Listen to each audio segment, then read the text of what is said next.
1998-2018, 20 ans se sont écoulés depuis qu'Alphonse Bouygues-Kassonji s'est vu restituer son diamant de 264,85 carats confisqué par l'État congolais. Découvert dans le village de Benachiswaka au Kassai oriental, le diamant Ngokas a été saisi pour des raisons administratives. Puis vint une longue et interminable attente de 4 mois jusqu'à ce jour du 1er septembre où le président de la République, M. Laurent-Désiré Kabila, instruit le gouvernement de salut public à restituer la pierre précieuse à son propriétaire, Alphonse Bouygues-Kassonji, président de la Fédération congolaise de l'or et du diamant FECODI. L'instruction sera exécutée sans faille par Jean-Claude Massamoulongo, alors gouverneur de la Banque centrale du Congo. J'ai reçu mandat du chef de l'État de restituer le diamant de 265,85 carats à M. Ngoyi Kassonji, président de la FECODI. Le chef de l'État a reçu M. Ngoyi et a pris connaissance des pièces justificatives. En tant que père de famille et garant du bien-être et des droits de tous les citoyens congolais, désireux de travailler dans la transparence et la légalité, le chef de l'État a décidé de sa restitution. Avant de restituer cette pierre précieuse et exceptionnelle, j'aimerais dire un petit mot sur le comportement de M. Ngoyi. M. Ngoyi a montré qu'il était un patriote. M.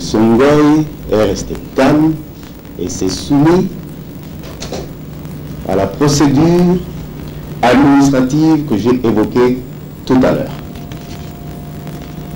Je lui recommande de passer par le circuit officiel pour la vente de ce joyau et d'en tirer le juste prix et qu'il s'acquitte de ses obligations légales envers l'État inhérentes à la transaction qu'il aura à faire.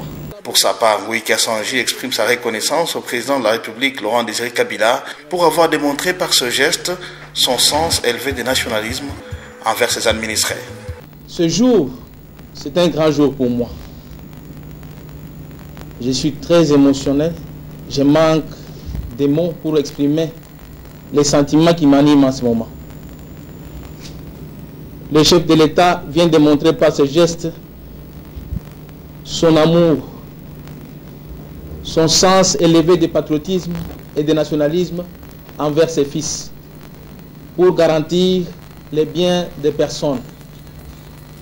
C'est vrai, comme l'a dit tout à l'heure son Excellence, Monsieur le Gouverneur, qu'on a fait 4 mois, on était calme, soumis à l'ordre établi. On était patient parce que on avait confiance au chef de l'État. On avait confiance aux institutions du pays. Et on savait que on sera rétabli dans nos droits. Parce que les chefs de l'État le disent souvent qu'il faut que les Congolais se prennent en charge et qu'ils soient les maîtres de leur richesse. Par ces mots, on avait confiance totale et on savait qu'un jour, on serait rétabli.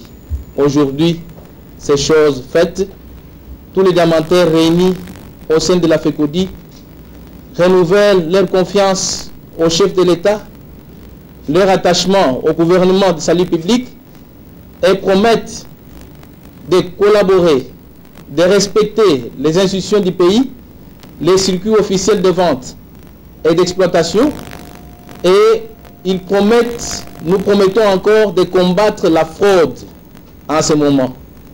Nous voulons que tous les diamants soient canalisés dans les circuits officiels. L'exemple sera donné aujourd'hui pour la vente de cette pierre. Cette cérémonie s'était déroulée au siège de la Banque centrale du Congo à Kinshasa. À la presse, Ngoïkia Sanji, actuellement gouverneur de la province du Kassai-Oriental, avait promis de combattre la fraude dans le secteur du diamant. Cette pierre précieuse a été vendue à l'étranger à quelques dizaines de millions de dollars américains.